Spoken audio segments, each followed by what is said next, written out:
Hey guys, it's Chad from Moorhead Speedworks, and today we're going to do a race recap from the NOLA Motorsports weekend race with WRL, and we're also going to do our Q&A. But before we get to the questions, I'm going to just do a quick recap of the NOLA race weekend. But first, I forgot something. Here we go. So the race recap goes about like this. There you go. 1 and 2. We had a quick turnaround from COTA. I mean, it's like a little over a month. But obviously we had a lot of work to do to the car. Placed all the running gear, the hubs, the bearings, the axles, realigned it, re-dynoed it, retuned it, did all those things to take care of the car. Put it on pole on Friday. We had Johan Schwartz in the car and he did a great job. So Saturday we started on pole. We had some stiff competition for sure. Birmingham Road and Race brought their brand new E46 car out there, S54, very similar setup to ours. And Choice Racing showed up with their old GTO car, just detuned down to GP1 spec. Both those guys were really on it and definitely gave us a run for our money. Unfortunately for them, fortunately for us, they both kind of ran into some mechanical issues on Saturday. Birmingham, obviously with a brand new build, they had the pace, but they had some fueling issues and that kind of dropped them out. And then Choice, I believe, lost like a rear wheel bearing and maybe a brake. On Saturday, we had a pretty easy going once those two cars were no longer nipping at our heels, or we were no longer chasing them. So Saturday we came away with the win. I think we had the third fastest lap during the race. To whoever said that NOLA had been repaved, no, it hasn't been repaved. They might have patched some things, but the track is still eating tires. The layout's super fun, but they haven't really upkept it. Either way, we came away with the win, so no complaints for Saturday's race. And the car came away, other than just dirty from the rain and driving, no mechanical issues, no major repairs. We basically did a brake job, flushed the brakes, changed the pads, rotors, that kind of thing, and then it was good to go for Sunday's race. So Sunday's race was a complete battle from the get-go. Choice had gotten their car fixed. Birmingham had gotten their issues with their fueling figured out. It was neck and neck. I think all the teams had their best drivers in the car. We had Johan in the car. They were trading blows for like the whole first stint, essentially. Multiple lead changes, and the pace between the three cars was pretty dang close. So, I mean, it was everything you can kind of hope for from a spectator standpoint. I was a little concerned with that much close racing. Choice and Birmingham both pitted on the first caution. I decided to leave our car out there, kind of roll the dice for another caution, which actually played in our favor. We got another caution, and so we kind of were able to gain the lead. And unfortunately, later on in the race, the driver said that he possibly had a flat tire. I watched him lock up going into turn 13. He immediately pitted in. Fortunately, it happened right there. Just to play it safe, we changed all 4 tires. We know that the track eats tires. We started on the front right and worked our way around. He was saying it was the rear left that was giving him issues, and we discovered that there was a broken stud. My theory, anyways, is that the wheel was loosening. That's what he was feeling, and it eventually broke a stud. Cleaned it up, put a new wheel on, and sent him back out there, told him to feel it out, and he didn't feel any issues. Unfortunately, this kind of put us off sequence, and it was a green flag stop.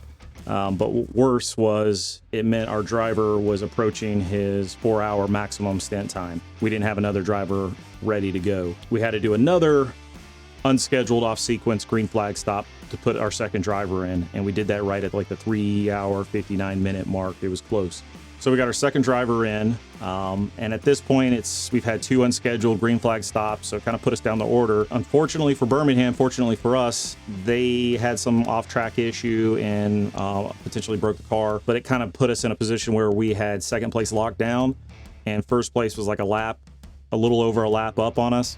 We couldn't catch them on pure pace. It was Choice Racing. They had plenty of speed that day. So at that point, we just went into a conservation mode, told the drivers, hey, we got second place as long as we bring this car home in one piece and don't have any further damage. So they just kind of went out there, turned laps, stayed off the curbing. We had on and off rain throughout the race, so that kind of helped extend the life of the tires, but they were still pretty shot at the end of the race. So came home with a second place on Sunday. Better a first and a second than a first and a DNF or 2 DNFs or something like that. So I'm overly pleased with the result of the weekend at NOLA. And for the second portion of this video, we're going to do a quick Q&A, just some of the questions that have been submitted. So I'll just read these off and try to answer them to the best of my ability. Again, not scripted or anything like that. So first question comes from Bryson in Texas. And his question is, endurance racing, plan, execution, and reality of chance. What is the most important facet of winning? Prep, luck, team, best and worst moments of the 2022 season. There is certainly an element of luck in it. There's some things that you just, what is the other driver going to do? That kind of thing. Track conditions. There's always going to be an element of luck in racing, but that's kind of where the prep comes in, and what your drivers do on track. Do they drive smartly? Prep is huge. We've learned that over the years. We kind of went from sprint racing to endurance racing, and we kind of kept the same level of preventive maintenance to begin with, and we quickly found out you can't get away with that. You've got to do a lot more. 2 8-hour races in a weekend, or in this last case, a 9-hour and a 7-hour, just puts a whole lot of wear on the cars. And a lot of these tracks are just really bumpy, rough, have rough exit curbing or rough apex curbing. So prep is huge. Pretty much all the running gear gets run through before every race weekend. And then team, well, your other question, is also huge. You've got to have the personalities on your team to make it happen. You've got to have guys that are motivated, that work well with each other, and everybody's working to the same goal of getting the car on the podium. And I think we really have that. We have a great group of guys. We're a small team, very small, but the guys we have are super motivated, and they are super proud of, our accomplishments and what we do on a weekend. They're just not there for the paycheck. They're there to see MSW or Moorhead Speedworks win. Best, worst moments of 2022. I've tried to flush most of that season because I thought we pretty much would have, we were very much in contention for the championship, but there at the last bit, it just wasn't happening. I would say easily the worst moment was Sebring. We put a lot of prep and getting down to Sebring, and the car was fast. It had pole position laps, but the engine just wasn't having it. While it was fast for a lap or two, there's no way it was going to make the full length of the race. So Sebring, and we went till like 2-3 a.m. trying to fix that issue, that engine. So Sebring was probably the worst.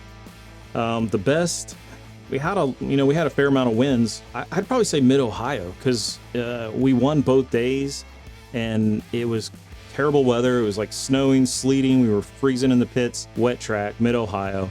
And we came away with a win with no damage to the car. It could have been a disaster. There were a lot of cars that got taken out that weekend, and we won both days. So I'd say Mid-Ohio was probably a high. All right, next question is also from Bryson in Texas. He asked, how much reinforcing is required for aggressively racing in E46 and enduro seasons? Seems more things are ripping out every year. What's the cure? Absolutely. The chassis are 20 plus years old. It was built as a street car. It was never intended to take this kind of abuse. There's obviously some really well documented things you need to do to the car to make it last. And we found out there's even really more you need to do. So everyone knows about the rear subframe, reinforcements, front shock towers, that kind of thing.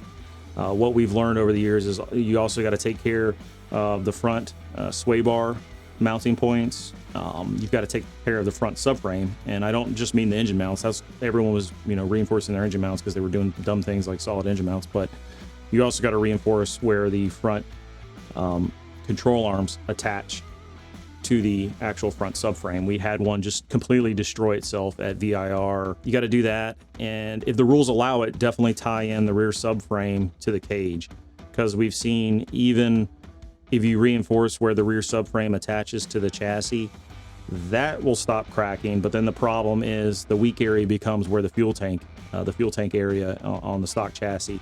And you start getting like a twist there, and you'll start seeing metal start ripping and tearing. So if you actually tie in your rear subframe to your cage and essentially make it like a tube frame chassis at that point, that makes a huge difference. So we sell a kit that includes all the parts necessary to reinforce an E46 outside of tying in your cage and that kind of thing, and I highly recommend just buy that kit. That takes care of all the weld on plate type stuff. Do that, and then if you can, and the rules allow it, stitch weld the critical areas and then tie in to your rear subframe.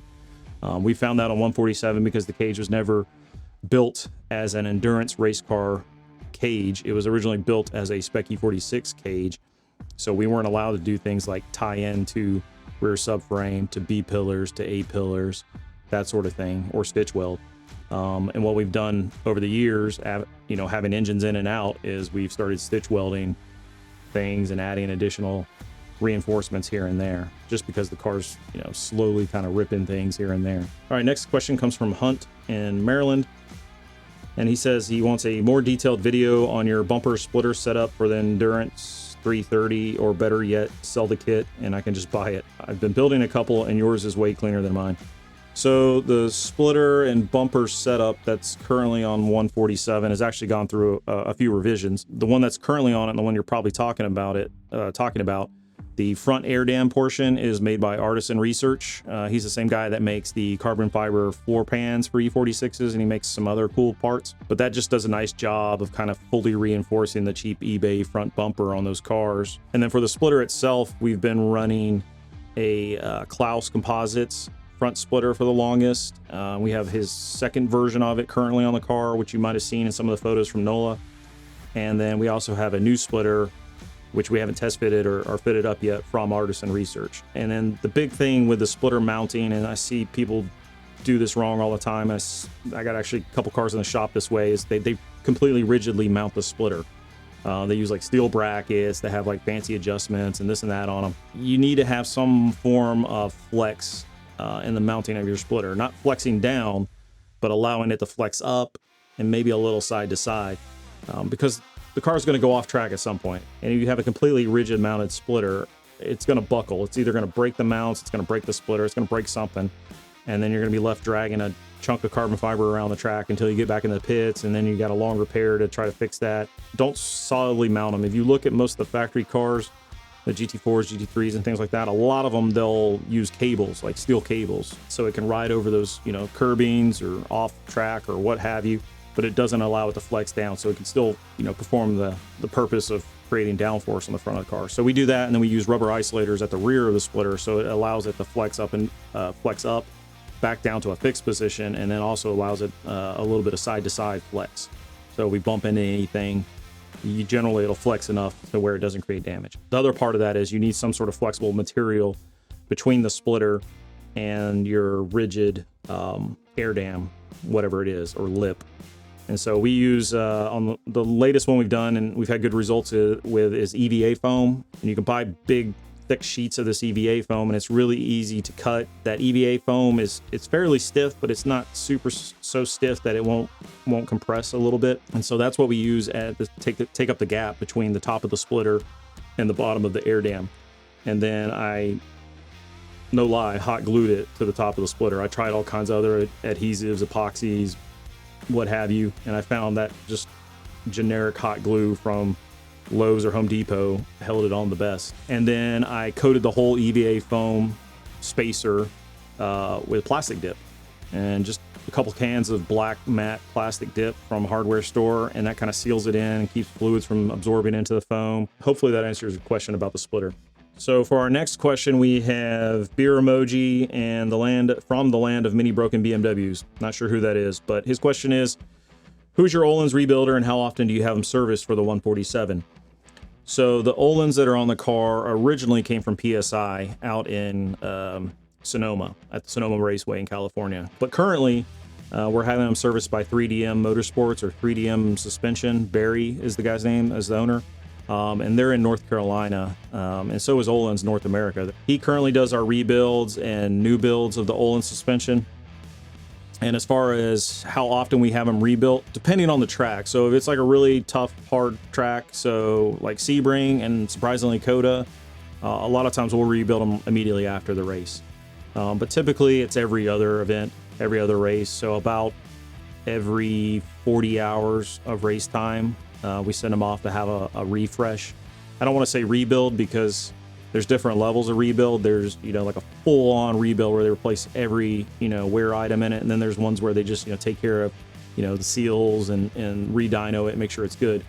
But we do it fairly often. So that in order to do that, you have to have more than one set because you can't be like sending it off and hoping it makes it back before your next event or your test day or whatever. So we have 3 sets for just that car. So I have a set A, set B, set C, and we mark them as such. And we track the hours that way. Set A will be on the car, set B will be getting rebuilt, and set C's and the toter as spare. And then final question is Greg from Northern Virginia. He says he's still learning. He wants thoughts on the usage of different compound tires between the front and rears for sprint racing. And then tire pressure adjustments for outdoor temperatures, specific tracks, weather conditions, brands of tires recommended. He says his class specifically uses R7s predominantly. I was never big on running different compounds front and rear. Typically, if you're doing that, it's because you have a car that has a weird balance. So you'll see it on things like 911s. You know, they have a lot of rear weight bias. Sometimes you'll see it on heavy front engine cars. I remember when we were at the runoffs in 2019, I believe, some of the Mustangs were doing things like A7s on the front and R7s on the rear. Typically on an E46 or, you know, a really well balanced out car, you're going to run the same compound front and rear, and more than likely you're probably also going to run a square setup. So not knowing all the details on, you know, what class you're running and what car you're running, it's kind of hard to answer that. Again, a sprint race conditions, we ran a Spec E46, we ran A7s front and rear. The car at 2950 men weight and like 220 horsepower, it could make a sprint race just fine on A7s, and you would have more lateral grip, more braking grip, more grip out of the corner. So there was no point in going to R7s because we weren't going to tear up a set of A7s. So it really is, it's really going to be car dependent and also track dependent. So this was at VIR, which is fairly easy on tires. To answer your second question, tire pressure adjustments for outdoor temperatures, specific tracks, weather conditions, and brands of tires. A lot of that's just going to be trial and error. You can talk to the manufacturers, and some manufacturers are much better about this. So like the performance manufacturers like Hoosier are probably going to be way better about, you know, you tell them this is the car and the tire size you're running, and they're probably going to give you a window, or like this is the ideal pressure and temps to run those tires. But with the endurance racing, we're running a street tire, which is really more of an autocross tire, and we're just kind of have to learn as we go. So we do a lot of testing.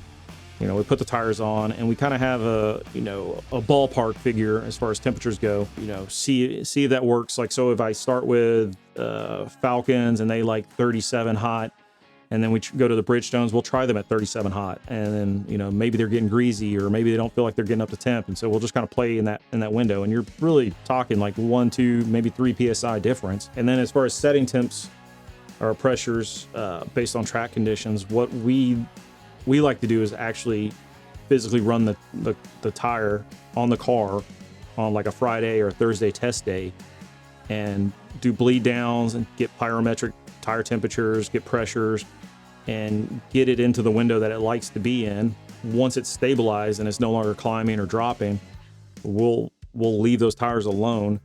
And then when everything is at the same ambient, so we'll set the tires off the car overnight, marked left front, right front, bled to where they stabilized. The next day we'll check all those pressures when everything has reached the same ambient, and then we'll use that as our starting number for the following day, assuming, you know, that day isn't incredibly colder, or it's not raining, or something in the conditions hasn't changed drastically. But that'll usually give you a very good starting point. And we keep a book of this, and that kind of gives us a starting point for tracks we go to for that kind of conditions. So we'll say, you know, January at NOLA, the ambient was 50 degrees. You know, we were running this tire in this size, and at 5 a.m. or 5:30, whenever we got to the track, we checked them, and this is what they were at. We set the other tires to that. We ran them. We did a tire pressure check during the race. Everything was in line, so that gives a good start. That's how we do it. There are tools, like physical tools, that you can use. I know like Longacre and maybe Intercomp make like a temperature adjusted tire pressure gauge. I haven't messed with it, but I've seen them where it'll actually have a temperature probe built on it, and you can probe the tire, and it'll give you like an adjusted pressure to set it to. I don't know a whole lot about those. I have seen them, but we kind of, I guess, just do it the old-fashioned way. All right, so hopefully that's answered everybody's questions. Don't forget, you can submit new questions. Link's going to be below in the description. It'll take you to a Google form where you can just fill out a question. It's completely anonymous. You can put anything in there. I'll probably ignore it if it's completely stupid, but I'll try to answer it to the best of my ability. And we'll try to do this monthly. We'll try to do it in conjunction with our race review. And thanks for watching, and please drop us a subscribe and give us a like if you would, and stay tuned for more videos. We're going to try to put these out as often as we can as time permits. So thanks again. We'll see you.